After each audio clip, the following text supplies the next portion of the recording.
I'm starting to mill up some material to make bed parts out of it. I need them to be straight. The problem I have is that one edge of this piece is rough and the other has a crown. This means neither edge is ideal for running through the table saw. I do have a track saw, but this thing is 10 feet long. My tracks are not. And since the boards that I'm straight line ripping are narrower than my track anyways, and with no reasonable way to clamp them down, I just don't think it's going to give me very good results. So here's my workaround. I bought $32 worth of primed MDF at my local big box store.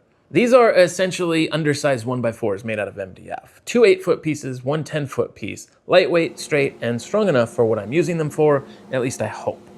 I'm cutting a groove the full length of one of the 8-foot pieces so that the other 8-foot piece can be inserted into it. And it's really important to make sure that this groove is the exact same depth the whole way down. So if you're gonna try something like this and you're gonna use a router table or a dado stack like I am, I highly recommend using feather boards or something on the top side to make sure that the board gets pressed flat to the table. With the groove cut, I'll carefully shave off the edges of the other 8-foot piece and the 10-foot piece to remove any imperfections on the edges and to remove the roundovers. Now I can insert the one 8-foot piece into the groove of the other, flush up the ends and drive in some screws to hold the two together. I also need a way to mount this newfound contraption to my fence, so I route a couple of dovetail slots into the backside so I can securely mount it to my fence with these micro jig dovetail clamps. What I've essentially just made is what's commonly referred to as an L fence or a pattern fence. I just made mine really long.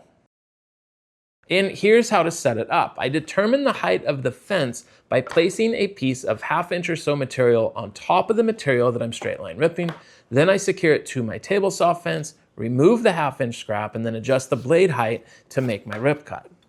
Then I'll carefully adjust the fence so that the leftmost side of my blade is perfectly in line with the edge of the new fence. Remember a while back I showed you guys the Canyon Fire Tools micro adjuster? It just makes stuff like this so ridiculously easy. Anyways, then I'll take the 10-foot piece of MDF, put a few pieces of double-side tape on the backside, flip it over, stick it down to the material that I'm straight line ripping, leaving only enough material exposed as to what I want to remove.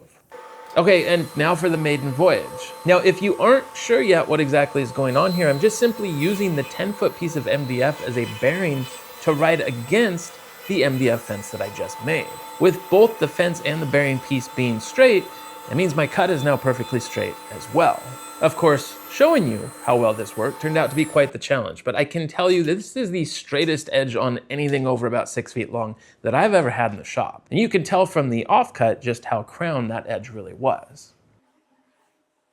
So let me answer a couple questions before you ask them. Why use MDF instead of plywood? Well, MDF comes in almost any length and almost any width. It's consistent, it's relatively inexpensive, and it's manufactured with really straight edges. On the other hand, plywood mostly only comes in 8-foot lengths and is unbearably expensive for the really stable stuff.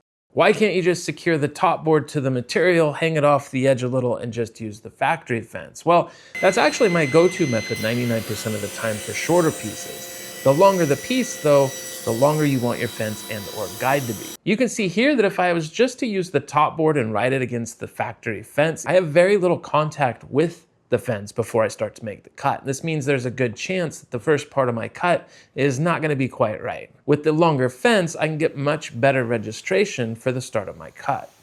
And of course, logically, a follow-up question there would be, well, why not just use a feather board to help get it tight against the fence? Well, another great suggestion, but feather boards are intended to work with material whose edges are already parallel to each other. And most likely, if you need to straight line rip, you're going to be working with material of varying widths, so a feather board won't do you much good. Really, a long L fence eliminates all the problems associated with straight line ripping boards of pretty much any length.